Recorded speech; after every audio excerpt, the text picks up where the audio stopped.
boleh Pak Adit ini bisa unmute nggak ya yang pesertanya Pak? Bisa Pak. Oke, sebelumnya boleh tanya nggak ke Miss Angel, gimana perasaannya sebelum mengikuti virtual talk show ini Miss? Antusias nggak? Antusias dong Pak. Oke, dari suaranya dan gemaan suara audionya Miss Angel terasa sangat antusias. Coba Bapak tanya ke murid ya, gimana dengan Areta? Areta antusias mengikuti virtual talk show kali ini? Biasa aja, Mister. Jawaban ini terlalu jujur ya, biasa aja. Oke, boleh satu lagi ya, Bapak tanya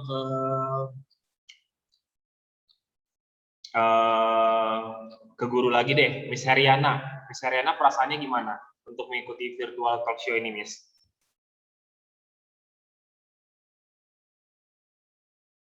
Miss Heriana? Oke, Miss Heriana belum ini ya, belum join.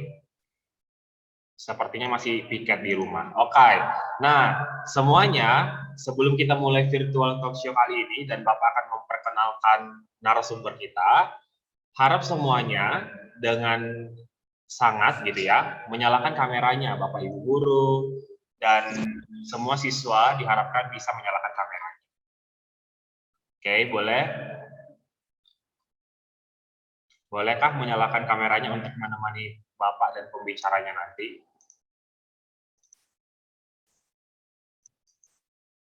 Oke.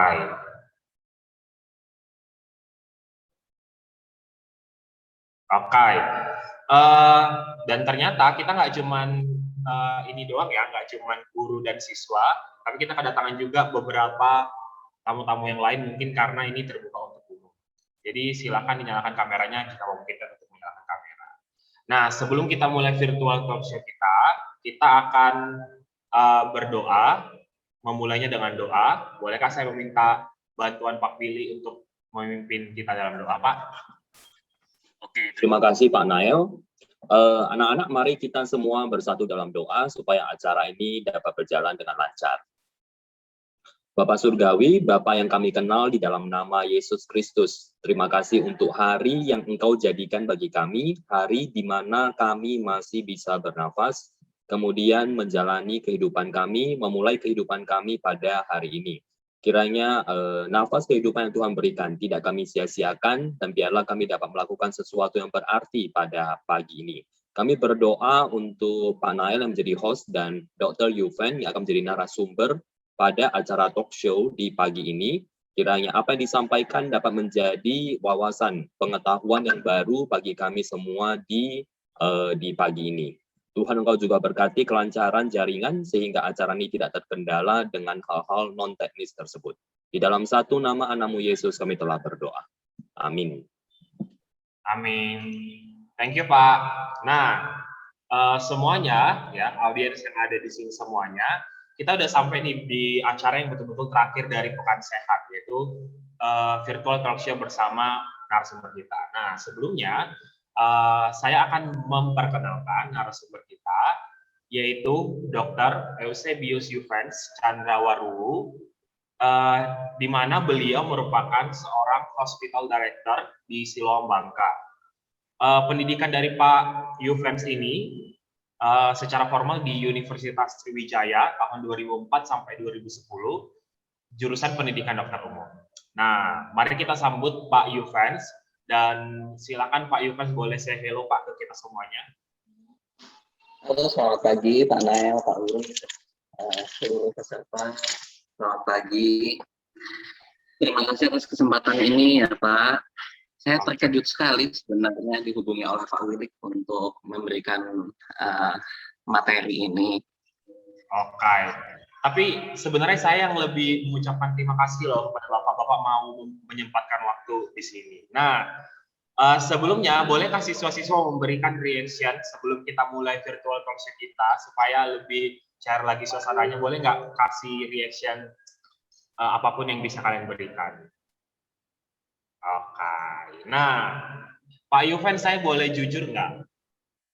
Ya, gimana Pak? Oke, jadi selama saya bekerja di SDA Bangka, saya ya cukup sering lah jadi host, dan ini adalah tergugup saya.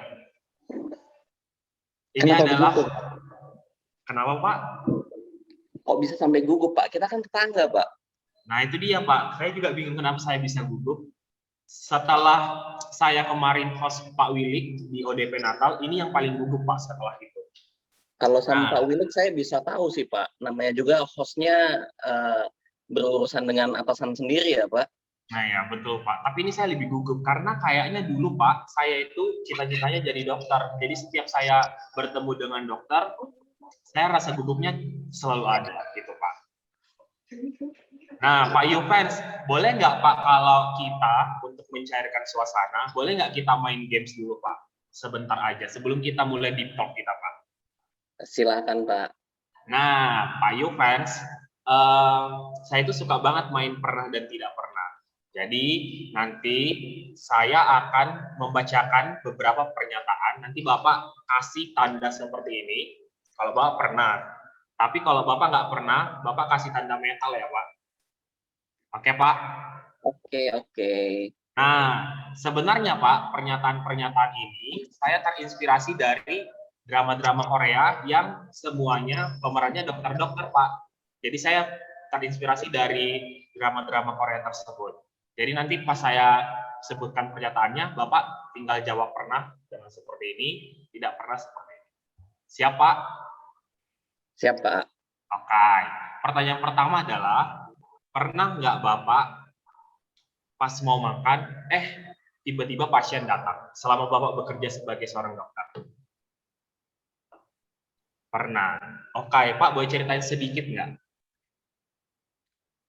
Dulu saya pernah bekerja juga di sebuah rumah sakit di Mentok, ya. Di situ dokternya yang cuma ada 2 orang. Jadi tentu kalau kita jaga emergensi atau kita jaga di poli, itu kita benar-benar sendirian.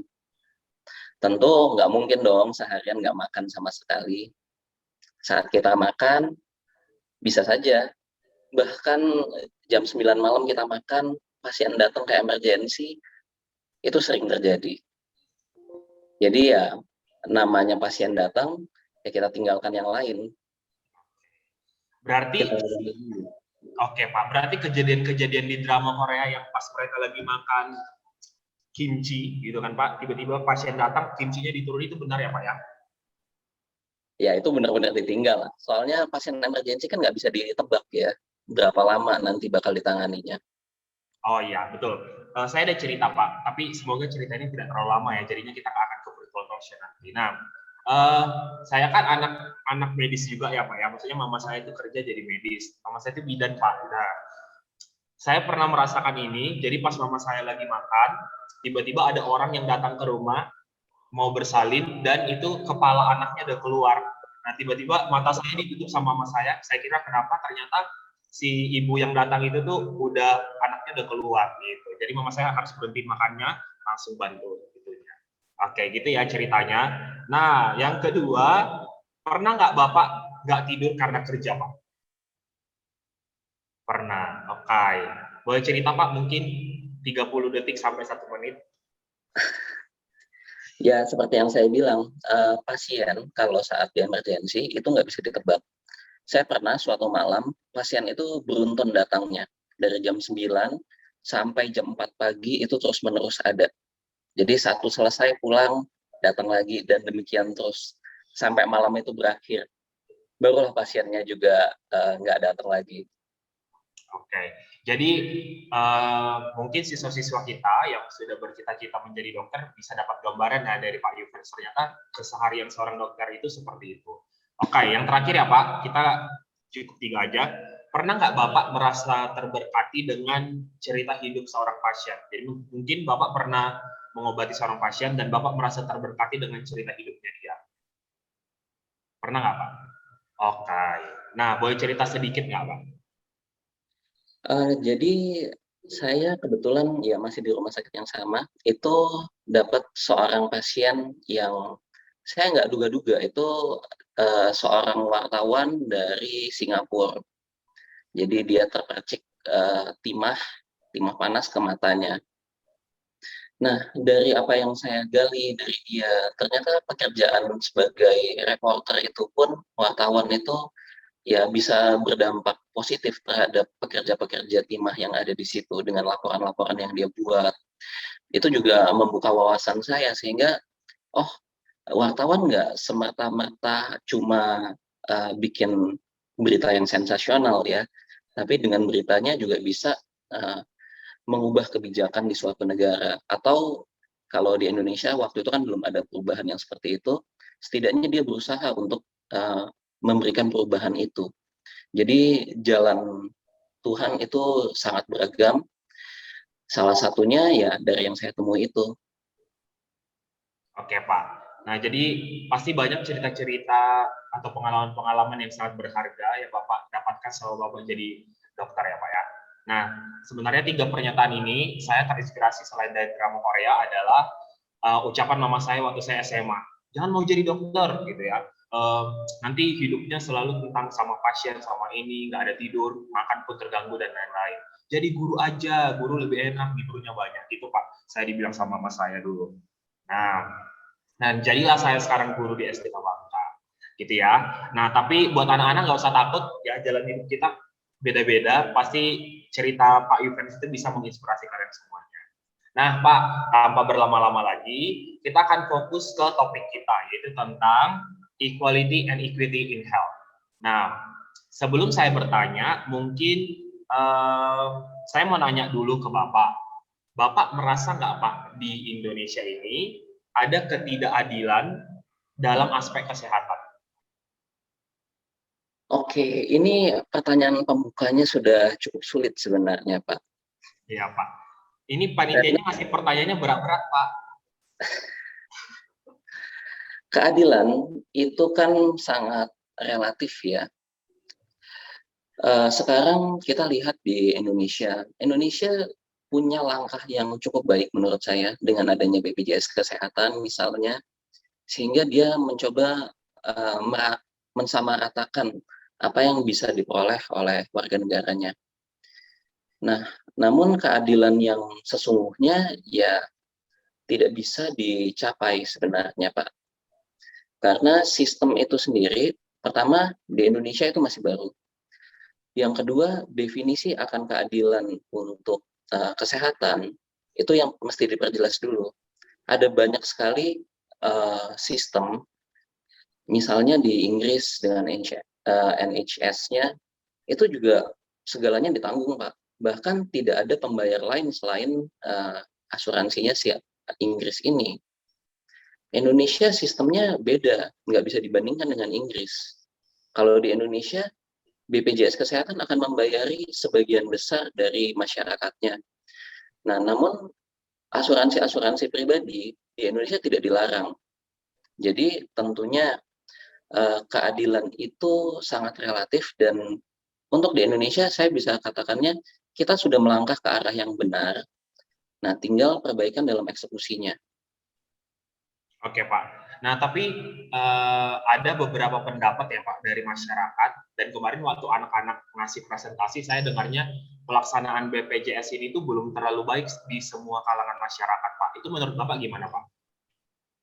Mengenai pelaksanaan BPJS sendiri, sebenarnya pihak BPJS pun banyak tantangannya. Sekarang kita ibaratkan begini saja. BPJS ini kan untuk seluruh masyarakat ya. Semua yang ditanggung oleh BPJS ya rumah sakit yang bekerja sama dengan BPJS wajib melayani. Sementara yang mungkin kurang diketahui oleh masyarakat adalah sistem pembayaran BPJS itu sendiri. Sistem pembayaran BPJS itu sendiri ibaratnya kita kalau makan di restoran makan paketan. Jadi kita katakanlah beli paket nasi goreng, sudah ada isinya apa saja, kita makan seperti itu. Kenyang nggak kenyang, ya itu paket yang kita bayar. Demikian juga dengan BPJS. BPJS tidak akan membayar, misalnya kalau saya bekerja sama dengan BPJS, saya dapat pasien katakanlah yang paling sering kayak sakit mah. Pasiennya sakit mah.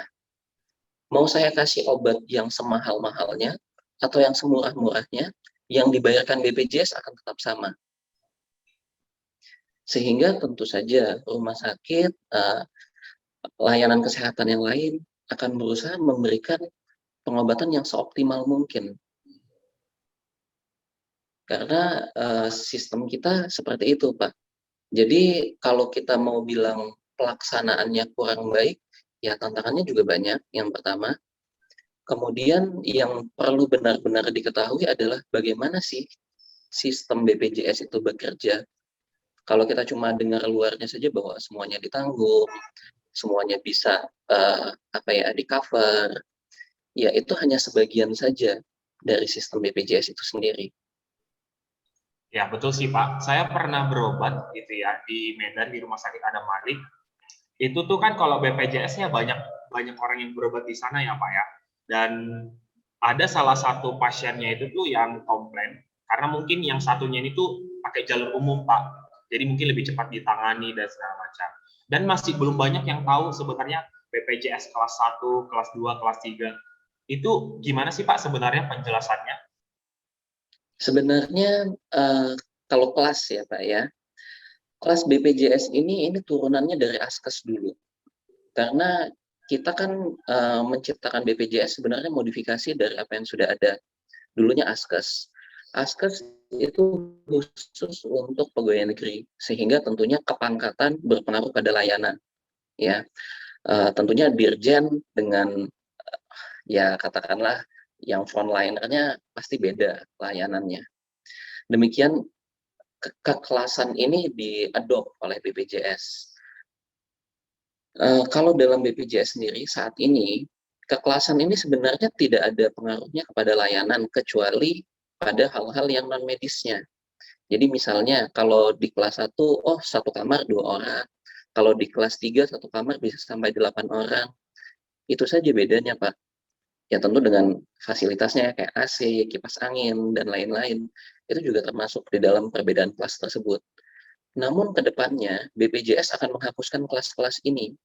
Jadi kita yang membayar, misalnya dibayarin perusahaan untuk BPJS-nya, ataupun kita yang mendapat bantuan dari pemerintah, itu akan mendapati kelas yang sama nantinya. Masih ada ya 2-3 tahun lagi ke arah sana, tapi dari Kementerian Kesehatan akan mencanangkan seperti itu. Oke Pak, karena memang yang saya lihat pengetahuan masyarakat tentang BPJS seperti yang Bapak bilang tadi itu masih sangat minim ya Pak. Jadi mereka berharap dengan membayar segitu bisa dapatkan pelayanan yang luar biasa. Padahal kan enggak seperti itu. Nah Pak, saya mau bertanya lagi. Kalau menyoroti faktor biaya Pak, apa yang membuat Pak berobat di rumah sakit bagus itu mahal? Jadi misalnya kayak mau di rumah sakit swasta tuh kalau mau berobat tuh rasanya mahal. Jadi orang-orang yang ekonominya rendah susah untuk mengakses ke sana, gitu Pak. Oke, ini kembali lagi ya. Tentu semuanya tergantung penyakitnya apa. Kemudian dokternya mau menangani semaksimal apa. Maksimal bukan optimal ya Pak ya. Jadi balik lagi ke yang paling sering tadi, sakit mah aja. Kalau kita mau tanda kutip murahnya, ya kita cuma lihat gejalanya seperti apa, nggak ada tanda-tanda yang kegawatan, misalnya kayak dia nggak ada muntah darah, oke kita kasih saja obat untuk menangani hal itu, dan urusannya kan selesai. Ya, tapi kalau kita mau maksimalnya, oke, kita mau cari penyebabnya. Kenapa sih sakit mah? Yang paling sering ada infeksi bakteri tertentu, namanya Helicobacter pylori. Ini bisa diperiksa. Cara memeriksanya pun macam-macam. Yang paling murah, yang saya tahu, diperiksa dari tinjanya. Jadi dari kotoran manusia itu, kita bisa ambil sampelnya. Nah, kemudian kita lihat, adakah antigen Helicobacter pylori di dalam tinja tersebut. Sehingga kita bisa mengasumsikan, oh, di dalam lambungnya memang ada bakteri tersebut. Atau kita bisa juga pakai endoskopi, masukin selang nih dari mulut sampai ke lambung, dilihat benar-benar di dalam situ ada apa saja. Kemudian jika ada tampilan yang mencurigakan, itu kita ambil sebagian, diperiksa di bawah mikroskop. ini apa isinya. Jadi untuk penanganan yang demikian, tentunya harganya bisa variatif ya Pak. Ya, betul Pak. Kalau datang berobat, dapat obatnya, katakanlah apa ya yang sering keluar, Promah mungkin yang Silakan, Pak. lazim ya, lazim didengar. Kemudian baik-baik saja pasiennya, ya saya rasa biaya obatnya nggak sampai 20.000. Tapi kalau kita mau sampai lakukan endoskopi, tentu yang melakukan juga bukan orang sembarang orang. Yang melakukan endoskopi perlu pelatihan. Beliau pasti seorang spesialis, ya dengan pelatihan ekstra on top of spesialisasinya itu. Tentu biayanya berbeda. Bisa 10 juta, 15 juta mungkin kalau demikian. Untuk satu penyakit yang sama. Oke Pak, jadi yang saya simpulkan itu semakin bagus penanganannya, ya berarti harganya semakin mahal. Jadi sebenarnya ya kalau ada harga berarti ada kualitas. Sama kayak misalnya Pak, kita misalnya contohnya ya sakit jantung gitu. Nah mungkin kalau pengen harga yang biasa-biasa aja, ya dokternya bisa cek hanya sekilas. Tapi kalau mau dengan harga yang lebih kualitas yang lebih oke, bisa EKG dan lain-lain. Itu ya Pak ya. Jadi pelayanan yang oke akan selurus atau seimbang dengan harga yang oke juga. Itu nggak sih Pak? Kembali lagi Pak, ini sudut pandang kita adalah optimal atau maksimal. Kalau optimal kita akan coba seimbangkan antara cost dan benefitnya bagi pasien. Sebenarnya pendekatan BPJS itu adalah pendekatan yang optimal. Jadi dia nggak akan, tanda kutip ya, biaya yang dibayarkan dia itu nggak akan cukup untuk melakukan sesuatu secara maksimal. Batasannya adalah batasan optimal, di mana pelayanan tetap diberikan, namun hingga cost tertentu yang kita anggap masih wajar. Oke Pak. Bahwa pasiennya tertangani ya tertangani memang. Oke Pak. Nah tapi kan Pak, kayak mengedukasikan ini ke masyarakat Indonesia rasanya susah ya Pak ya. Mereka selalu menuntut kayak kenapa sih rumah sakit umum pelayanannya seperti ini, jarang sekali. Maunya ke rumah sakit swasta tapi mahal. Menurut Bapak, gimana cara mengedukasi ke masyarakat umum Pak supaya mereka sadar bahwa penjelasannya seperti yang Bapak sampaikan tadi Pak? Ya, forum seperti ini salah satunya ya Pak ya. Makanya saya begitu melihat, oh ini tentang keadilan kesehatan ini, saya ikutan deh. Karena dari BPJS sendiri, mungkin mereka nggak punya waktu ataupun nggak punya dana ekstra untuk melakukan edukasi seperti ini. Sementara kalau kita sudah di rumah sakit, ya tantangannya adalah gimana menangani pasien, bukan menjelaskan kok BPJS cuma dapatnya segini. Makanya kita sering sekali mendapati kalau di lapangan, dokternya sudah bingung mau menjelaskan apa, kemudian dia bilang aja, oh nggak ditanggung BPJS. Padahal ya penjelasan lengkapnya seperti ini kira-kira. Karena apa yang ditanggung oleh BPJS itu hanya sampai titik optimal saja. Oke, thank you Pak. Jadi mungkin semua murid-murid dan semua audiens yang ada di sini itu setelah mendengarkan penjelasan dari Pak Yuvens tadi bisa mengedukasi juga ke orang tua, ke teman-teman dan ke orang-orang terdekat. Nah, buat semuanya audiens yang ada di sini, jikalau ada pertanyaan boleh disampaikan di meeting chat ya, di chatnya. Nanti saya akan membacakan pertanyaan-pertanyaan tersebut kepada Pak Yuvens. Jadi misalnya kalau tiba-tiba nih di tengah perbincangan antara saya dan Pak Yuvens ada pertanyaan, kalian boleh chat di meeting chatnya, nanti saya akan tanyakan ke Pak Yuvens. Gitu ya. Nah, kita lanjutkan Pak ke pertanyaan selanjutnya. Bagaimana pandangan, ini tulisannya, ada beberapa pengalaman Pak, di mana berobat di dokter umum yang buka praktek di rumah atau apotek, biasanya obat yang diberikan tuh lebih sedikit jumlah jenisnya dibanding kalau berobat di rumah sakit. Mengapa rumah sakit bisa memberikan lebih banyak obat dan beragam pada pasiennya, Pak? Oke, kalau ini kita lihat pandangannya dari tingkat layanannya. Ya, kalau kita di praktek pribadi, itu kita anggapnya layanan primer. Sebenarnya tujuan utama layanan primer ya hanya keluhan yang kecil-kecil saja, kemudian lebih arahnya untuk pencegahan supaya suatu penyakit itu nggak makin buruk adanya. Kenapa lebih murah di yang layanan primer? Karena fokusnya Pak, mengobati dibandingkan mencegah, pasti mencegah lebih murah. Ya. Kemudian ini juga bisa kita lihat dari pemeriksaan yang dilakukan. Kalau kita berobat di dokter umum, di praktek pribadi, ya pemeriksaannya kemungkinan besar pemeriksaan fisik, diperiksa nih, didengarkan bunyi jantung dan lain-lainnya.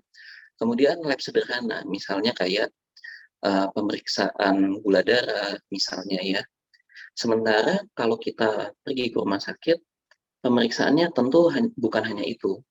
Bisa saja dilakukan ya misalnya kayak CT scan ataupun pemeriksaan yang lain-lain.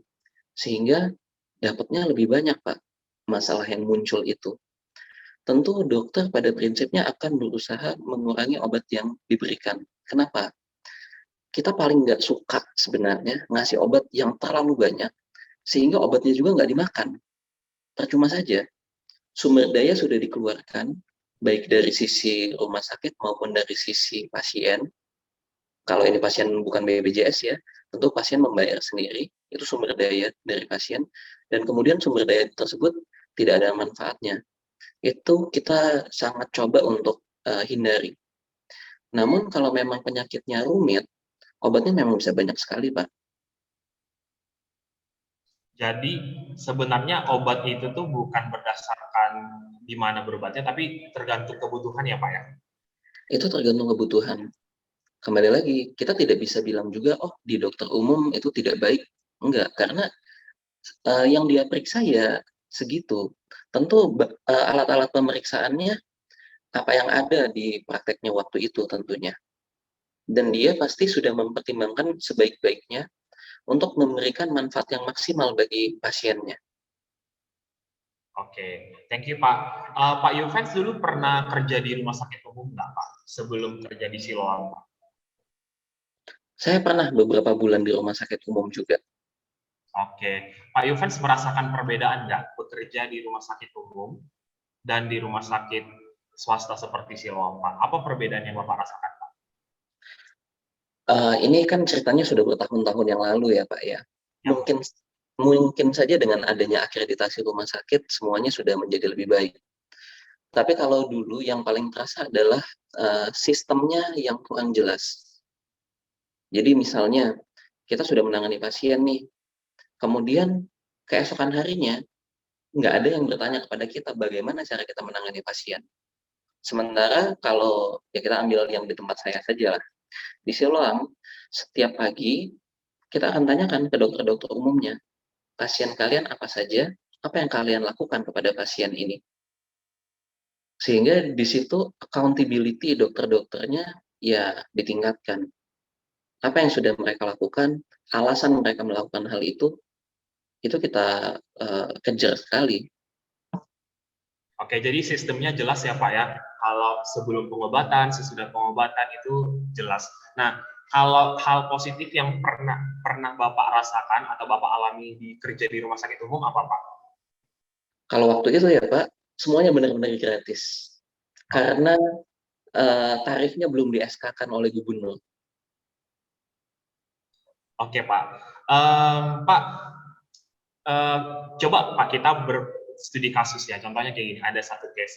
Bapak sedang menangani seorang yang penyakit jantung, Pak. Penyakit jantung.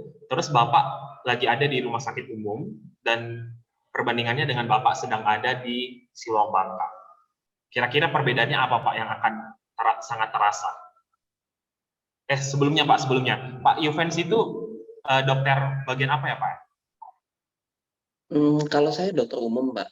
Oh, dokter Kebetulan umum. di sini di Siloam saya pegang sebagai direkturnya. Oke, nah kalau misalnya Bapak mau mengobati sebuah penyakit, contohnya tadi yang MAH ya Pak ya, MAH. Jangan MAH deh, makan udah tadi ya. Contohnya penyakit apa Pak yang paling sering selain MAH Pak? Yang paling sering sih sebenarnya kalau yang datang berobat itu karena nyeri. Dengan berbagai penyebabnya ya, serangan jantung itu juga salah satu penyebab nyerinya.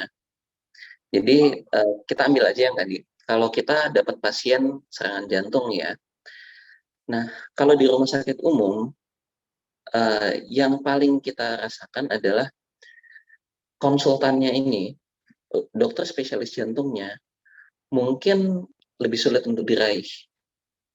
Sementara kalau di Siloam, kita punya tiering-nya. Jadi misalnya kalau seorang dokter itu tidak bisa dihubungi, siapa yang kemudian akan dihubungi?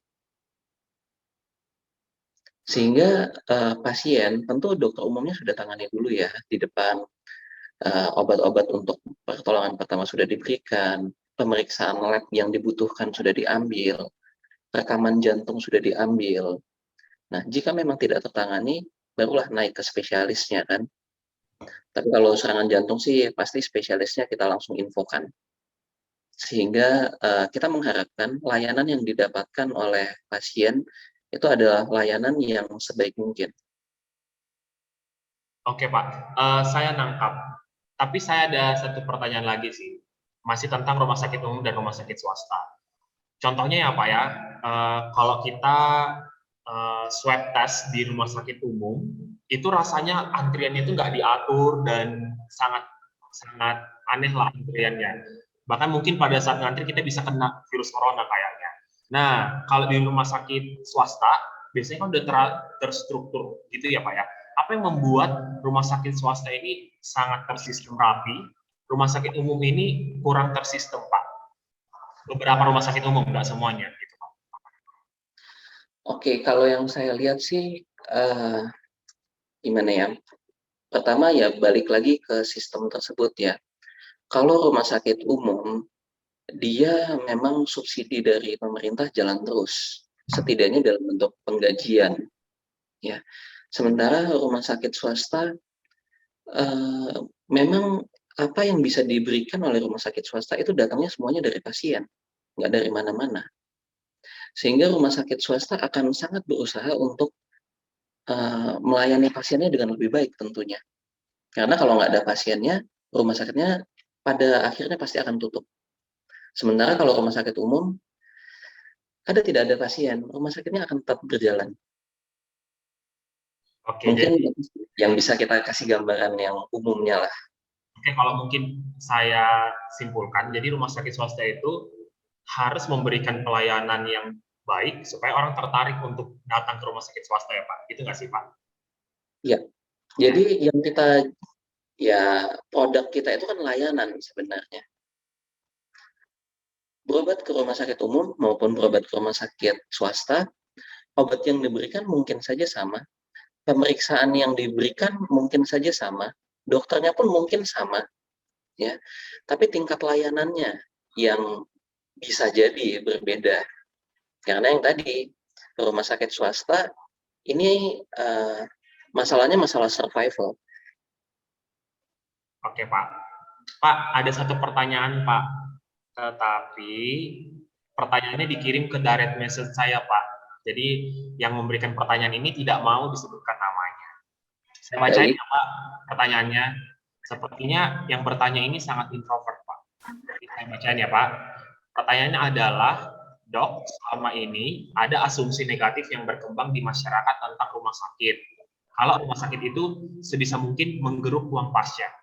Misalnya, seharusnya untuk pelayanan optimal, tadi pasien hanya perlu mengeluarkan 1 juta. Tapi rumah sakit berusaha membuat pasien mengeluarkan 10 juta. Nah, kira-kira bagaimana pandangan dokter tentang asumsi tersebut?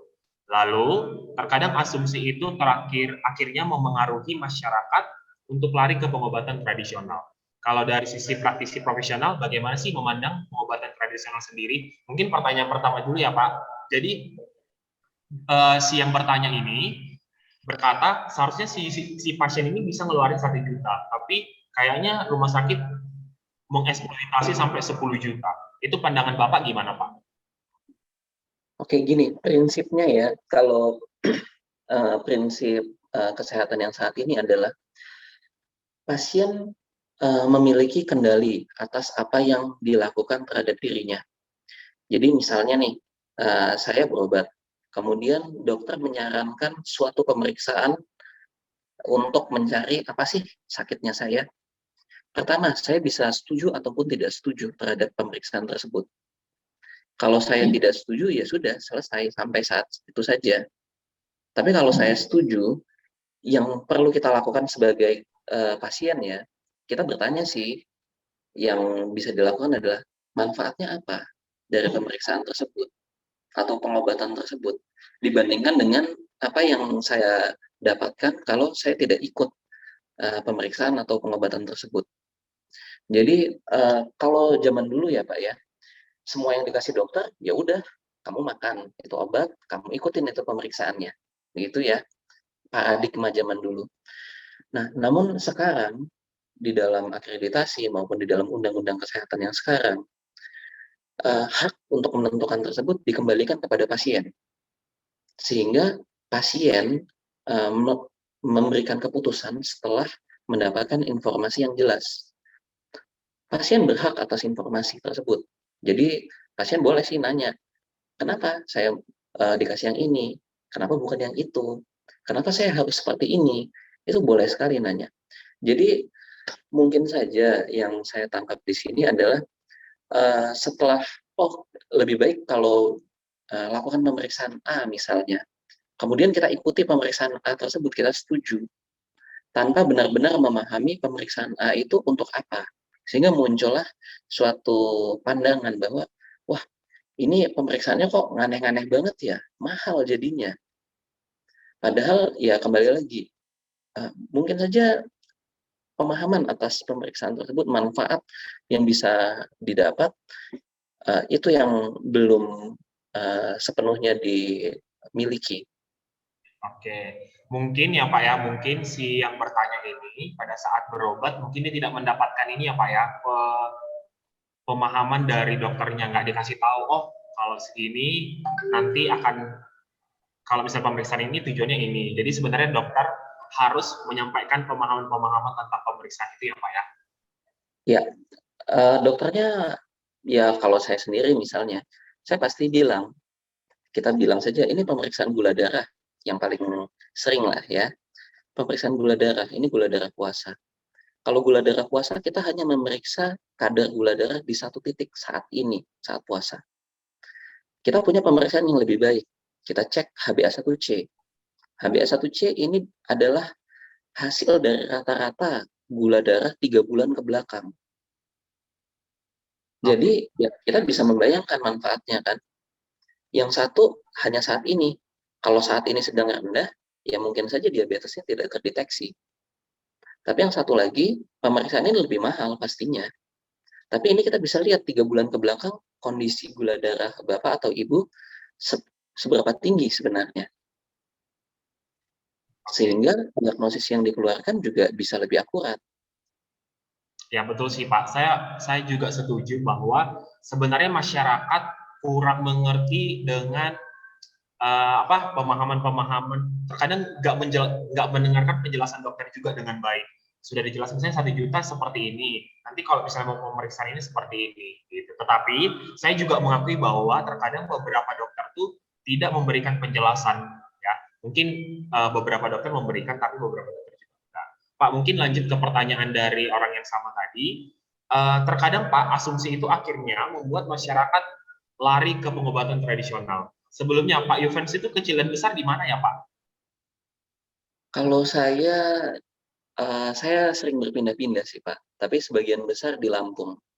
Bapak kecilnya di mana Pak? Di Lampung juga? Saya pernah di Palembang, kemudian banyak di Lampung, tapi di Lampung juga kita berpindah-pindah sih. Oke, tapi Bapak marga apa Pak? Bukan, itu Nias nggak sih Pak? Itu marga Nias. Ya, Bapak nggak pernah di Nias dong? Tidak pernah. Tidak pernah ya. Nah, contohnya ya Pak ya, contohnya di Nias, kayak bagian-bagian Sumatera Utara tuh masih banyak banget Pak orang yang pakai pengobatan tradisional. Kalau di daerah Bapak masih pengobatan tradisional juga nggak Pak? Ya, kita memang melihat hal itu masih ada.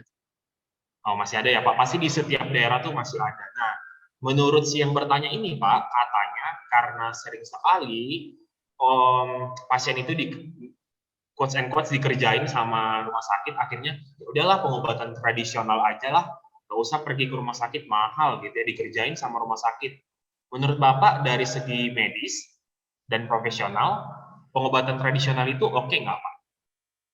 Oke, saya pertama kembali ke prinsipnya yang tadi ya. Pengobatan itu hak pasien, mau kemana? Mau ke dokter silakan, mau ke tradisional juga silakan. Itu adalah pilihan kita sendiri, ya.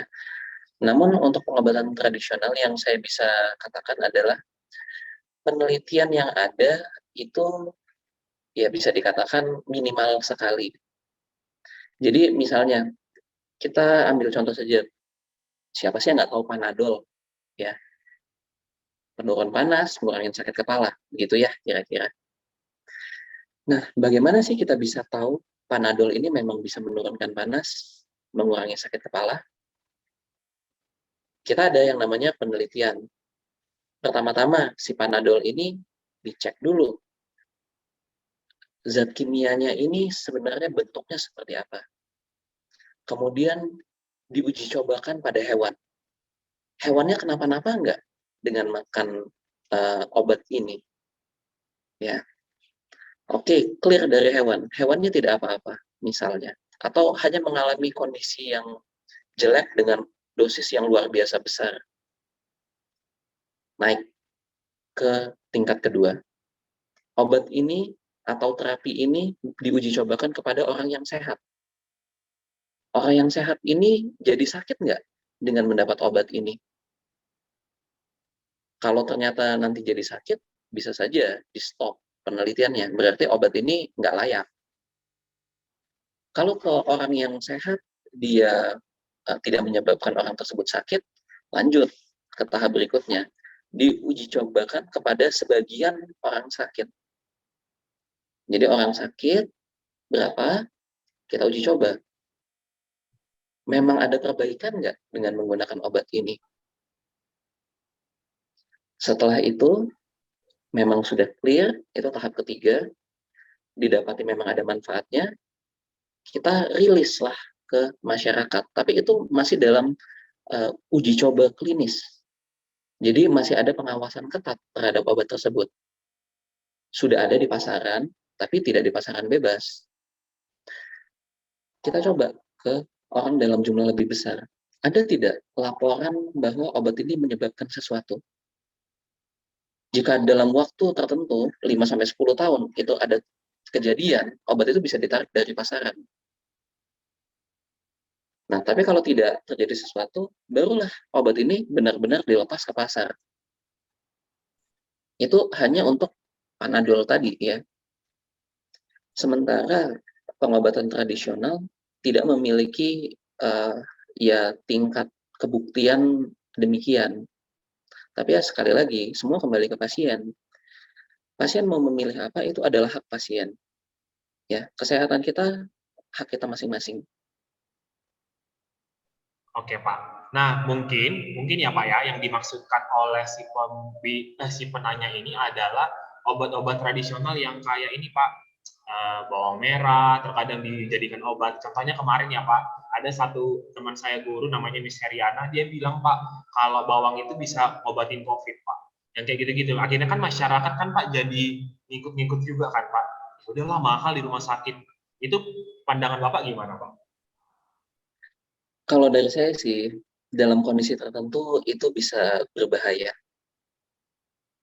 Karena ya pertama, kalau kita ngomongnya COVID ya, ini suatu penyakit yang pandemi, ada di mana-mana, ya. Dan sifatnya dia menular. Tanpa penanganan yang tepat, kita akan menularkan ke orang yang berikutnya. Memang tidak semuanya akan mengalami sesuatu yang buruk, mungkin cuma jadi pilek-pilek saja, tapi bagi orang yang kena kemudian menjadi buruk, jadi bisa jadi kerusakan permanen di paru-parunya, ataupun sampai meninggal dunia, tentu hal ini kurang menyenangkan. Jadi dengan informasi yang kurang tepat beredar, impact-nya bisa bahaya bagi masyarakat itu sendiri. Ya Pak. Jadi lebih baik masyarakat research dulu ya, seperti yang tadi Panadol itu juga udah di research, dan lebih baik kalau ada informasi yang ditemukan, lebih baik di research dulu. Pernah nggak Pak Yuvans mendapatkan pasien yang gagal dari pengobatan tradisional terus datang ke Bapak? Bapak ada cerita tentang yang kayak gitu? Yang paling sering kalau di rumah sakit ya Pak, itu patah tulang. Patah tulang, kemudian pasiennya berobat tradisional, terjadi sesuatu dari pengobatan tersebut, kemudian pindah ke rumah sakit. Itu ya dalam 4 tahun terakhir ini banyak sekali lah yang kita tangani. Ya kembali lagi sih, kalau kita namanya kita rumah sakit ya Pak ya, kita tetap akan tolong pasiennya tentunya. Tapi memang tingkat kesulitan dalam memberikan pertolongan tersebut jadi meningkat secara tidak diperlukan. Iya betul. Saya juga pernah Pak dapat seperti itu. Jadi karena kakinya luka, nah bukan deh, ya kakinya luka karena digigit sama anjing. Seharusnya disuntik nggak sih Pak itu? Disuntik kan? Iya kalau anjing. Nah, ternyata si pasien itu nggak mau disuntik sama mama saya. Akhirnya dibuatlah pengobatan tradisional karena sampai luka ya Pak ya, dibuat kunyit dan lain-lain. Akhirnya 1 minggu kemudian datang ke rumah saya lagi dengan keadaan kaki yang sudah busuk. Nah, mungkin itu Jeff, sebagai pembelajaran buat kita semuanya. Lebih baik kita menjalani pengobatan yang sudah pasti-pasti aja. Nah, tapi ada nggak sih Pak menurut Bapak pengobatan tradisional yang oke juga? Kembali lagi ya Pak ya, semua pengobatan seandainya itu memang sudah dibuktikan melalui penelitian, ya itu oke adanya. Contoh nih, yang dulu dianggap sebagai pengobatan tradisional, akupuntur. Tapi setelah diteliti, ternyata manfaatnya ada. Ya, tapi ya tentu saja akupuntur ini nggak bisa kita ambil jarum, kita tusuk teman kita dan kita mengaku ahli akupuntur kan. Ada pakemnya tersendiri yang mesti diikutin supaya pengobatan tersebut jadi efektif. Jadi itulah gunanya sekolah kan, supaya pakemnya itu yang kita berikan kepada orang yang sekolah, supaya pengobatan dia bisa efektif. Oke, betul ya Pak. Jadi penelitian itu penting, research itu penting. Anak-anak juga nggak boleh dengan mudah percaya. Tahu nggak sih kalau ini bisa ngobatin ini? Oh, lihat dulu di jurnal-jurnal, baca ini betul nggak gitu ya Pak ya. Nggak boleh langsung mudah percaya, tapi percayalah sama hal yang udah teruji secara ilmiah. Pak, waktu kita kan sebenarnya 11 menit lagi, tetapi sudah sangat banyak yang mengirimkan direct message ke saya. Sepertinya mereka ingin bertanya. Bentar ya Pak, saya cek dulu Pak. Ini Pak, pertanyaan dari Florin 7C. Apakah benar, apakah rumah sakit Siloam itu,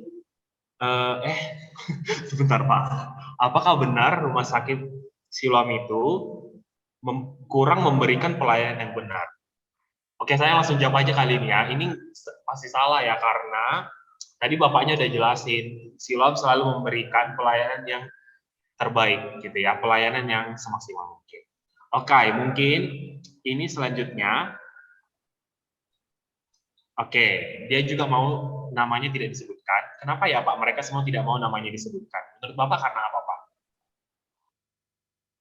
Ini seperti di internet jadi Pak ya.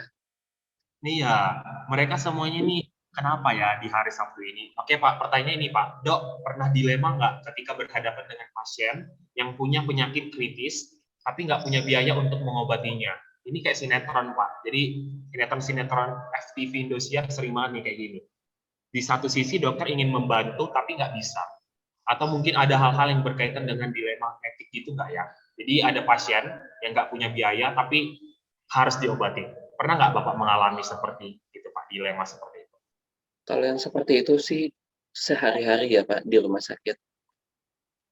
Jadi kita punya misalnya pasien-pasien ya yang paling sering ya bayi. Bayi ini ya penanggungnya BPJS, anggaplah ya. Ada sih yang bayar, tapi apa yang dibayarkan itu tidak sebanding dengan apa yang mesti dikeluarkan oleh rumah sakit. Toh yang seperti itu juga kita tetap tangani. Tentu kita tanda kutip ya melihat secara keseluruhan, adakah solusi lain yang bisa kita tawarkan? Yang paling sering kita tawarkan adalah kita memindahkan dia ke rumah sakit pemerintah. Karena rumah sakit pemerintah, kembali lagi yang tadi, subsidi dari pemerintah jalan terus. Sehingga nggak ada ceritanya rugi kemudian ditutup. Tapi kalaupun tidak memungkinkan untuk ditransfer, misalnya alatnya cuma adanya di kita, ventilator bayi cuma ada di kita nih, ya kita jalani lah sampai si bayi tersebut pulang. Atau ya kalau terjadi sesuatu yang tidak diharapkan, ya meninggal. Kita pernah rawat pasien bayi itu sampai 3 bulan, BPJS bayar hanya 3 juta rupiah. Kalau dibilang sebanding, menurut Bapak bagaimana? 3 Oke, bulan perawatan hanya 3 juta rupiah. betul. Jadi kesimpulannya, kalau memang bisa dibantu, dibantu. Kalau bisa ditransfer ke rumah sakit pemerintah, ditransfer, tapi dengan syarat, misalnya rumah sakit swasta memberikan track record dari kesehatannya, gitu ya Pak ya? Kalau itu sih sudah pasti. SOP dalam transfer pasien, data pasien sebelumnya mesti diberikan. Pernah nggak Pak mengalami, akhirnya ini pertanyaannya agak sinetron sih Pak pertanyaan ini. Pernah nggak Bapak harus mengeluarkan duit pribadi misalnya? Kalau di rumah sakit yang sebelumnya saya pernah mengeluarkan uang pribadi. Iya, sepertinya memang tujuan dari penanya ini itu Pak. Tujuannya apakah Bapak pernah mengeluarkan duit pribadi? Jadi jawabannya iya ya bagi yang bertanya. Oke, jadi ternyata yang di sinetron itu betul-betul terjadi di dunia nyata. Pak, ini ada pertanyaan lagi. Sir, apakah, bentar Pak, ini agak banyak singkatannya. Apakah obat herbal itu berpengaruh ke ginjal? Seperti obat atau obat herbal itu mana yang lebih berpengaruh ke ginjal, Pak? Oke, ini kembali ke topik penelitian nih. Obat-obat yang kita berikan selama yang pertama dosisnya sesuai, kedua tidak ada penyakit lain yang bisa memberatkan ke arah ginjalnya, itu bisa dihandle oleh tubuh. Kenapa sih penelitian itu bisa lama sampai obat baru dilepas itu bisa 10 tahunan? Karena penelitiannya yang lama. Sementara kembali lagi herbal, segala sesuatu yang alami belum tentu dalam jumlah yang berlebihan bisa aman bagi kita. Ambil saja misalnya gula. Gula dari tebu ya, dimakan sesendok 2 sendok, ya badan kita bisa handle. Tapi kalau kita makannya pakai ukuran kilo, tubuh kita juga nggak bisa handle. Oke, jadi kembali lagi ke penelitian ya Pak ya. Research dan ilmiahnya benar atau enggak. Pak, sepertinya ada satu pertanyaan yang dia ini udah ngefans nih kayaknya sama Bapak. Pertanyaannya gini Pak, Bapak kan pernah mengalami makan tertunda karena ada pasien yang memang urgent. Terus bagaimana Bapak menjaga kesehatan dan berikan tips untuk kami para murid yang mungkin berkeinginan menjadi dokter agar tetap bisa menjaga kesehatan. Jadi dia udah mempertanyakan kesehatan Bapak, Pak. Jadi dia udah masuk ke fans club Bapak. Gimana Bapak menjaga kesehatan, Pak? Oke, kalau dari saya sendiri begini, di dalam rumah sakit kita itu semuanya tim, ya.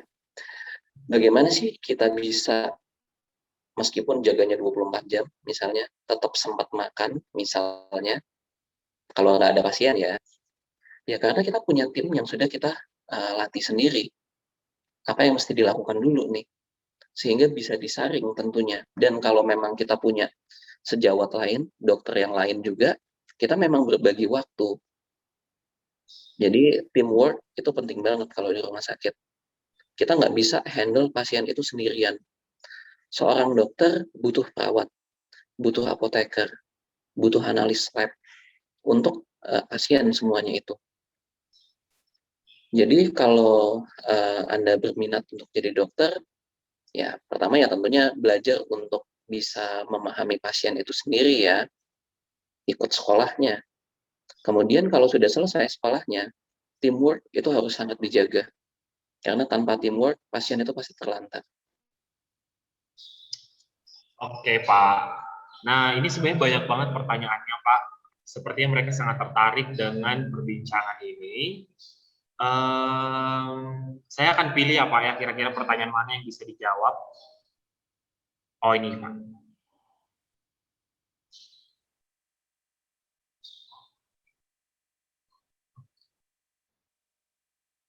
Oke Pak, ini kalau misalnya nih obatnya sudah diteliti, sudah dipraktikkan dan obat tersebut berhasil untuk digunakan, tapi saat diberi ke orang yang ingin menggunakan obatnya tersebut tidak bekerja dengan baik, berarti obatnya itu tidak bisa digunakan ya? Itu pertanyaannya Pak. Oke, ini maksudnya kapan sih obatnya di-recall gitu ya, ditarik balik. Nah, obat ditarik balik itu kalau ada efek samping yang sangat berbahaya dan efek samping tersebut relatif sering terjadi. Sering terjadi itu gimana? 1 dari 1.000 orang pun itu udah sering terjadi. Jadi obat-obat yang kita berikan itu rata-rata kejadiannya memang ada. Katakanlah ya, yang paling sering ya alergi ya. Alergi terhadap obat itu relatif sering terjadi. Namun itu pun kalau kita hitung secara awam jarang banget. Dan efek samping yang ringan, misalnya setelah makan obat perutnya jadi agak mual atau kembung, itu tidak menyebabkan obat tersebut ditarik selama memang obat tersebut manfaatnya lebih besar dibandingkan efek sampingnya. Kita ambil salah satu obat yang paling dulu digunakan lah untuk gula ya, metformin. Sering sekali pasien yang kita kasih itu mual makan metformin. Tapi track record metformin ini keamanannya baik sekali.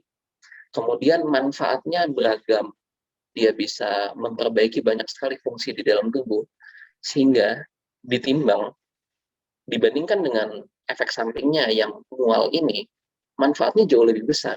Jadi obat tersebut masih digunakan. Namun memang ada obat-obat yang efek sampingnya begitu impactful, sehingga segera ditarik. Contohnya, dulu ada yang namanya obat mual thalidomid. Jadi ini untuk mengurangi rasa mual sangat ampuh lah. Mual-mual makan thalidomid hilang mualnya. Yang terjadi, seingat saya di Jerman dulu, thalidomid ini jadi banyak digunakan untuk ibu-ibu hamil. Nah, dalam waktu 1 tahun, ibu-ibu hamil ini kan melahirkan. Tingkat kecacatan pada bayi yang dilahirkan itu meningkat drastis. Sehingga thalidomid ditarik dari peredaran. Bayi-bayi tersebut lahir nggak ada tangannya, nggak ada kakinya. Itu menyebabkan obat ditarik dari peredaran. Namun akhir-akhir ini thalidomid kembali digunakan. Namun dia spesifik penggunaannya. Penggunaannya hanya untuk pasien-pasien kanker yang mendapatkan kemoterapi. Jadi rasa mual dari kemoterapi tersebut ditekan dengan thalidomid. Balik lagi ya, manfaatnya seperti apa? Efek sampingnya seperti apa? Kita bisa menarik dulu, seperti thalidomid ya, kita tarik semuanya, karena kita melihat efek samping yang luar biasa. Tapi dengan penelitian lanjutan, kita bisa lihat bahwa thalidomid ini masih ada manfaatnya loh, meskipun pada subset populasi yang tertentu saja. Oke, thank you Pak. Berarti jawaban untuk ini adalah selalu diberikan evaluasi ya Pak. Evaluasi, selalu diawasi gitu ya. Penggunaan obatnya seperti apa dan apa ininya, dampaknya. Nanti diperbaiki lagi setiap tahun, diupdate setiap tahun. Gitu ya Pak ya? Iya, demikian. Oke, Pak, mungkin satu pertanyaan terakhir ya. Pertanyaan ini dia sebenarnya bertanya, setiap orang itu punya dosis nggak Pak? Baik obat herbal maupun obat obat kimia gitu ya Pak. Plus dia kasih pertanyaan tambahan, Pak saya pengen banget jadi dokter. Menurut Bapak, kuliah kedokteran terbaik itu di mana? Jadi dia nanya 2 dosis dan kuliah kedokteran terbaik di mana Pak? Oke, kalau mengenai dosis yang pertama ya, semua orang memang punya dosisnya masing-masing. Kalau saat ini yang kita lakukan adalah kita lihat berat badan atau luas permukaan tubuh orang. Jadi dari situ kita bisa menghitung perkiraan dosisnya yang paling tepat seperti apa. Namun ke depannya personalized medicine itu arah kita ya. Jadi masing-masing orang itu punya metabolisme yang berbeda-beda. Misalnya kayak yang paling umum lah ya, golongan darah kita. Golongan darah kan macam-macam ya. Efeknya terhadap obat itu juga bisa macam-macam. Namun ya ini masih cukup panjang lah ke arah sana. Kalau saat ini memang kita dari berat badan kita bisa, kemudian dari luas permukaan tubuh kita juga bisa, dari penyakit apa yang diderita oleh pasien, misalnya ada sakit ginjal nih, dosisnya juga bisa disesuaikan, macam-macam banget lah untuk penyesuaian dosis tersebut. Mengenai kuliah kedokteran, selama fakultas tersebut memang ada akreditasi A, ya itu standarnya harusnya sama. Jadi kalau ngelihat kampus, lihat aja akreditasinya apa dia. A, B, atau C, kita pilih yang A. Swasta maupun negeri, ya saya rasa nggak ada perubahan yang signifikan. Cuma kalau negeri, biasanya mereka punya plusnya adalah mereka ada rumah sakit pendidikan sendiri. Jadi kita nggak pindah-pindah rumah sakit ke banyak tempat. Itu juga pertimbangan dari sisi logistiknya ya. Kalau 1 bulan di rumah sakit A, kemudian 1 bulan di rumah sakit B yang beda provinsi, logistiknya tentu lebih sulit untuk ditangani. Oke Pak, nah semoga jawaban dari Pak Yufens tadi membantu ya. Nah akhirnya kita dapat, mungkin satu lagi ya Pak, ada satu pertanyaan yang akhirnya berani untuk memberikan di chat to everyone. Ini pertanyaan dari Felicita Pak. Dia bertanya, dok saya mau tanya, ini pertanyaan terakhir ya. Dok saya mau tanya, jadi ada teman orang tua saya di Surabaya yang sudah menjadi dokter umum selama 20 tahun. Dia memiliki klinik sendiri, namun dia tidak kerjasama dengan BPJS Kesehatan, dan sekarang ini karena BPJS dia terpaksa ikut klinik orang lain, karena masyarakat lebih memilih klinik dengan pelayanan BPJS Kesehatan. Akhirnya dokter ini hanya diberi 2.000 per pasien, dan 1 hari dalam 5 jam kerja dia hanya dapat 30 pasien. Jadi menurut dokter, apakah dokter umum itu profesi yang prospek untuk sekarang? Oke, kita bahas dulu nih. Kita pengen dokter apa sih? Itu dulu yang sebaiknya ditimbang dengan baik. Ya, tujuan kita. Kemudian BPJS ini agak nih, sistem BPJS untuk vaskes tingkat 1 yang praktek pribadi misal sama yang vaskes tingkat 2 di rumah sakit itu berbeda. Kalau untuk vaskes tingkat 1 yang adalah sistem kapitasi. Jadi misalnya seorang dokter, katakanlah saya buka praktek pribadi dan saya bekerja sama dengan BPJS. Saya akan mendapatkan kapitasi per bulannya. Maksudnya kapitasi itu bagaimana? Katakanlah saya punya 1.000 nama yang terdaftar vaskes tingkat 1-nya di saya. Ya, dari 1.000 nama ini masing-masing, kalau saya tidak punya partner dokter gigi, saya akan mendapatkan 8.000 per bulan per nama yang terdaftar di saya.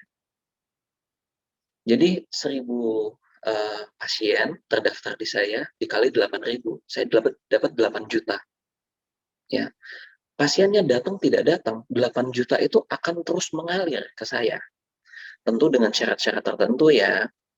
Kalau sekarang BPJS itu ada yang namanya, saya lupa nama istilah BPJS-nya, tapi intinya sebagai vaskes tingkat 1, kita harus punya bukti bahwa kita melakukan tindakan-tindakan promotif dan preventif.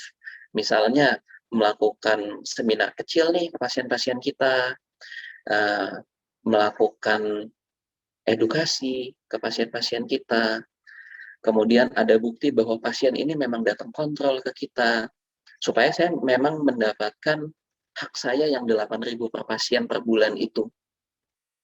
Oke. Mungkin yang digambarkan oleh siapa tadi saya lupa namanya ya. Oke, dia kemungkinan besar sistemnya kerjasama dengan klinik yang sudah punya pasien, bukan memiliki sendiri dan bekerja sama langsung terhadap BPJS-nya. Sehingga ya tentunya itu merupakan perjanjian antara pemilik klinik yang sudah bekerja sama nih dengan BPJS sama seorang dokter individual.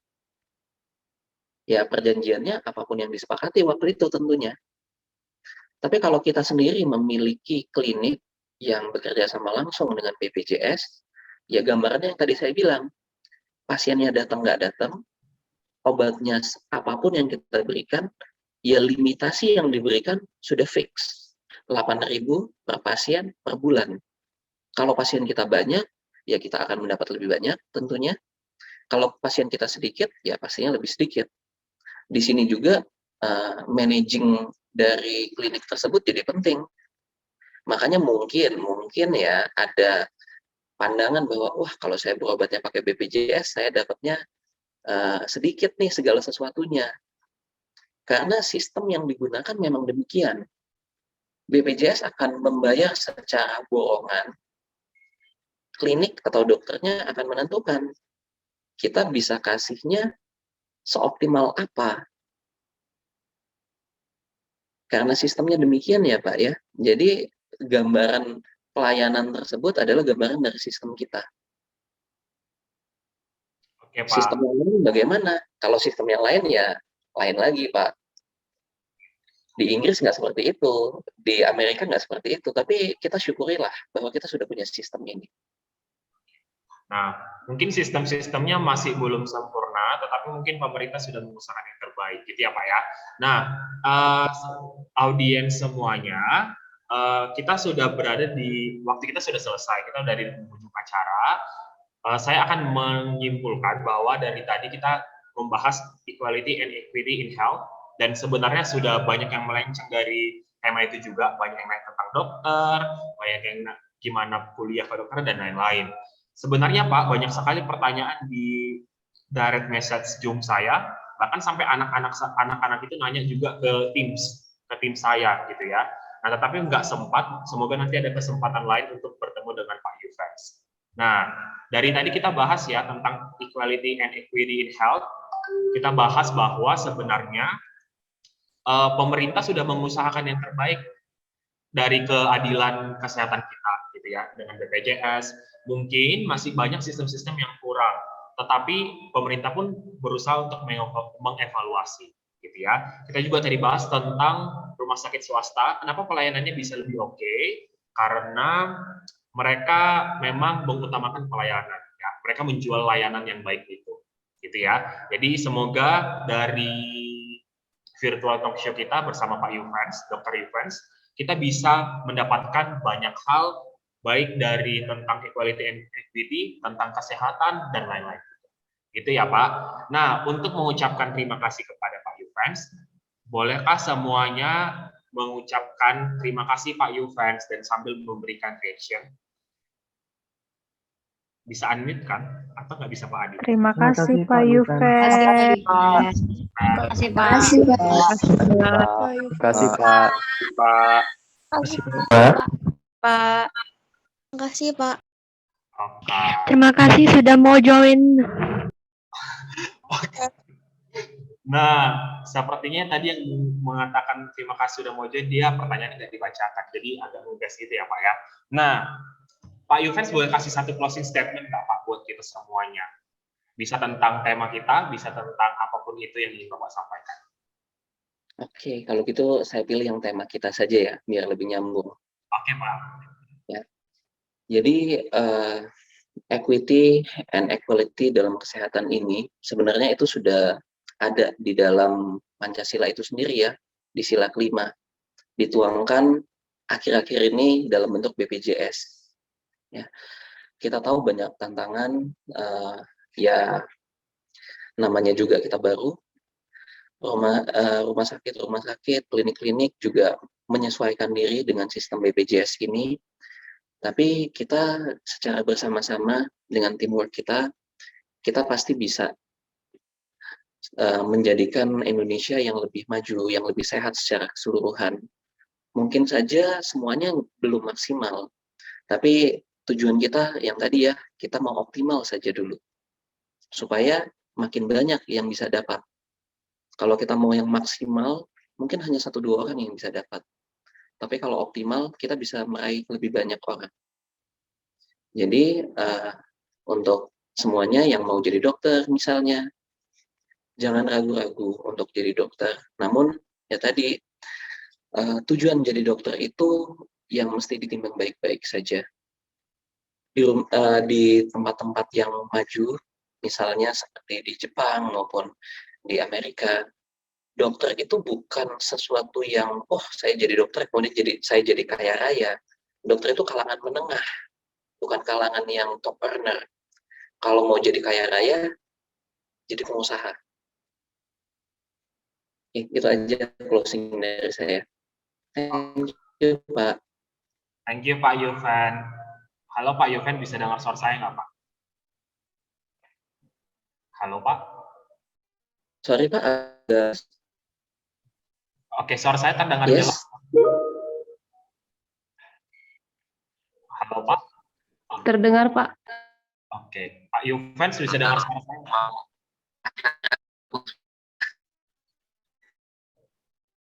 Oke. Iya, gimana? Oke, suara saya terdengar jelas ya, Pak? Cukup jelas, Pak? Oke. Nah, sebenarnya tadi sebelum closing statement, saya tadi malam tuh kan gugup ya, Pak ya. Aduh, besok ketemu sama Pak Yuvens nih gitu ya. Nah, akhirnya saya mikir apa ya yang harus saya buat untuk bisa mencairkan suasana. Dan saya kepikiran untuk membuat sebuah pantun untuk Pak Yuvens. Pak Yuvens sudah siap mendengar pantun dari saya, Pak? Oh, silakan, Pak. Iya, ya saya lupa. Ini di bahasa biasanya berpantun, Lele. Iya, betul. Kebetulan saya guru biologi dan bahasa ya, Pak ya. Jadi saya akan menggunakan kemampuan guru bahasa saya di sini, Pak. Nah, saya buat satu pantun buat Bapak. Dengar ya, Pak.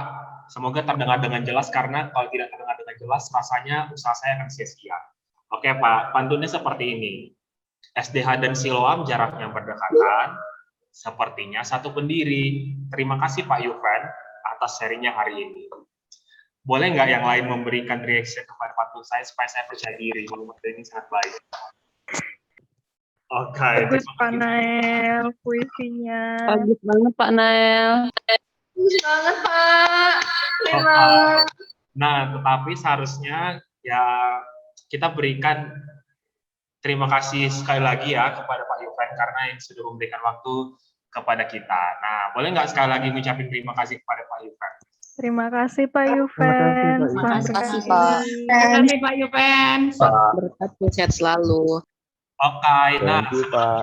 oke, terima kasih ya untuk ininya, ucapan terima kasihnya. Nah, sebelum kita leave, Pak Adit akan memimpin kita di dalam foto, ya kan Pak Adit? Iya, betul. Oke. Jadi sebelum kita leave nanti gitu ya dan ditutup diakhiri talk show hari ini, kita berfoto dulu semuanya ya. Jadi boleh minta tolong anak-anak semua dan Bapak Ibu guru serta kalau ada audiens yang lain boleh dinyalakan kameranya. Oke. Dinyalakan yuk semuanya. Kita akan ambil screenshot dulu. Oke, baru beberapa orang nih yang menyalakan kamera. Oke, masih ditunggu ya. Oke, saya akan mengambil 8 kali screenshot karena ada 8 halaman di Zoom ini gitu ya, dengan jumlah kita yang 200, hampir 200 gitu ya. Oke, semuanya yuk dinyalakan kameranya dan senyum. Ya, oke. Ayo semuanya senyum dulu. Saya mulai ya, screenshotnya. Yang pertama ya, halaman pertama. Yuk, senyum.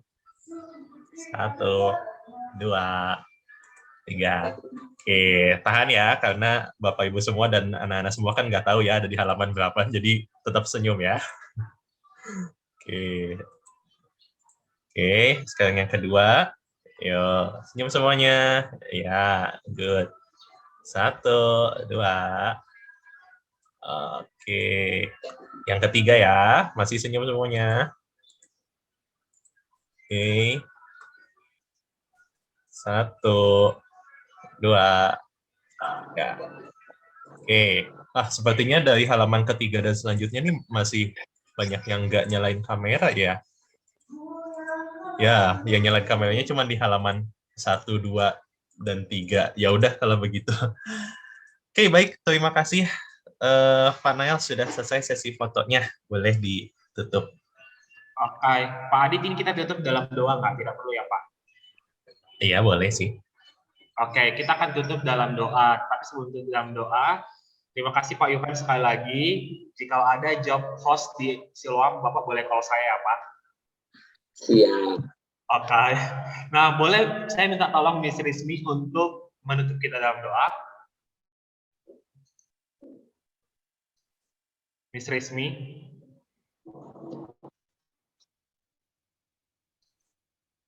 Ya, tidak ada.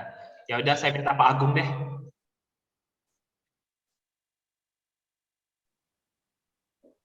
Halo Pak Nael, suara saya bisa terdengar tidak? Jelas, Pak. Oke, ya.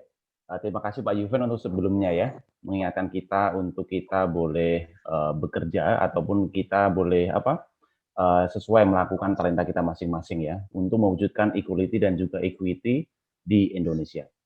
Mari semua Bapak Ibu dan juga para murid kita menutup sesi ini dengan doa. Mari kita berdoa. Tuhan, kami bersyukur apabila hari ini kami boleh bertemu dengan Pak Yuven di dalam forum ini Tuhan. Biarlah apa yang boleh kami dengarkan ataupun yang di-sharingkan dari Pak Yuven tadi, itu semua boleh meningkatkan pemahaman kami dan juga boleh menjadi insight baru bagi kami Tuhan, untuk kami boleh bersumbangsi dalam mewujudkan sila kelima dari Pancasila. Dan kami boleh menjadi masyarakat yang boleh bertanggung jawab Tuhan terhadap diri kami dan juga boleh mendukung equality dan juga equity di dalam masyarakat Indonesia Tuhan. Terima kasih Tuhan, di momen yang indah ini semuanya kami serahkan ke dalam tangan kuasa-Mu. Biarlah kami terus bekerja, terus belajar sehingga Indonesia boleh menjadi negara yang sehat Tuhan. Terima kasih Tuhan. Kami juga akan melanjutkan kegiatan kami masing-masing. Tuhan bimbing dan sertai kami. Di dalam nama Tuhan Yesus kami berdoa. Amin. Amin. Thank you Pak Agung, thank you Pak Yuven, thank you semuanya. See you and God bless you all. Thank you, Pak. Terima kasih Pak. Thank you, Pak. Thank you, Pak. Terima kasih.